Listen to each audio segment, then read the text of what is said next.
Бога отличается от сознания человека. Это очевидно. Однако в чем же разница?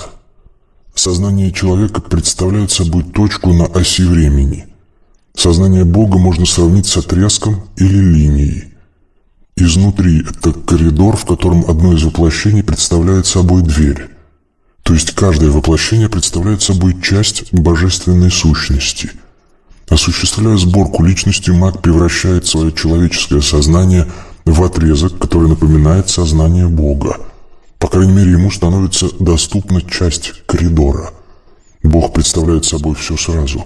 Даже не коридор, а все здание. Много коридоров и много комнат. Можно сказать, что Бог – это здание, в котором много жильцов. С этим сознанием маг постепенно соединяется.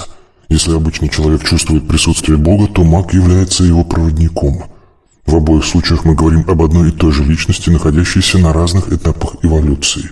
Божество начинает формироваться при прохождении 3 первых каст. В 4-й касте этот процесс идет целенаправленно. Сталкиваясь с многовариантностью протекания событий, маг направляет их в желаемое русло. Он контролирует все варианты течения процессов в зоне своей ответственности.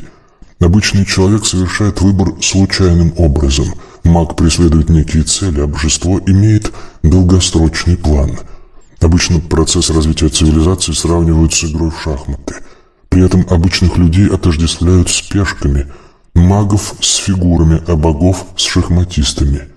В каждой партии используют принцип противовесов, белые и черные. Кроме того, мир делят на локации, клетки, которые имеют сродство с фигурами. Белые являются местами силы для белых, а черные для черных. Разделение на белые фигуры, искусственные расы, и черные фигуры, лемурийцы, связано с первичной задачей захвата планеты. Все белые искусственные расы являются генетически запрограммированными расистами, противниками лемурийцев, так же как ваны являются генетически запрограммированными антисемитами, противниками асуров. Создавая искусственные расы, йотуны ставили перед ними цель в виде захвата планеты. Они вводили программы на генетическом уровне, поэтому ненависть к чужим у этих рас носит животный характер, не контролируется сознанием и не имеет логических причин. Начиная с момента гибели развитой цивилизации Атлантиды, существует план реставрации на Земле развитой высокотехнологической цивилизации космического уровня. При этом после гибели цивилизации ванов больше нет различий. В процессе участвуют представители всех рас, включая лемурийцев, асуров и ванов. Расы двергов, подземная, и альвов, подводная, сохраняют союз с йотунами, но, как правило, активно не участвуют в процессах на суше. Немецкие нацисты предприняли попытку возродить империю ванов, получив при этом поддержку тибетской секты Бонпо. Однако устроенный нацистами геноцид евреев вызвал возмущение могущественных асуров, что лишило нацистов поддержки эзотерического сообщества. Получив на начальном этапе поддержку подземной цивилизации, нацисты проникли в глубины Земли и создали там резервные базы. В течение всей войны они строили подземные города, сообщающиеся с древними туннелями и пустотами, в которых построили свои базы. В конце войны, когда началось отступление, нацисты взорвали входы в бункеры, изолировав подземные базы от поверхности. Таким образом, когда союзники были уверены в полном уничтожении нацистского государства, в подземных глубинах сохранились базы немцев. Будучи уверенными, что нацистские преступники по всему миру пойманы, спецслужбы не добрались до этих подземных убежищ. Рассматривая систему эвакуации эсэсовцев, носящую название «Одесса», спецслужбы союзников искали убежище в Аргентине, Амазонии и даже в Антарктиде, хотя им надо было найти сохранившиеся замаскированные пути в подземные города Европы. Около 10 тысяч лет назад в подземные убежища на Кольском полуострове ушли оставшиеся в живых гипербореи, вторичная цивилизация ванов, разгромленная варварами. Таким образом, уже в близкое к нам время возникла иная конспирологическая реальность. По официальной версии, нацистское государство было полностью уничтожено, тогда как в конспирологической реальности базы нацистов сохранились в подземельях, и многие разыскиваемые немецкие военные преступники нашли там убежище. Аналогичная конспирологическая альтернативная реальность возникала неоднократно.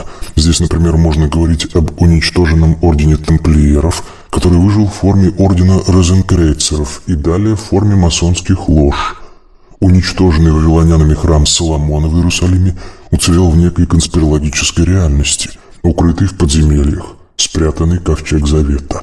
Он продолжил функционировать. Таким образом, иудеи, возносящие молитвы у стены плача, вовсе не скорбят о разрушенных первом и втором храме, а полноценно молятся своему единому Богу в святыне, которая никуда из этого места не делась.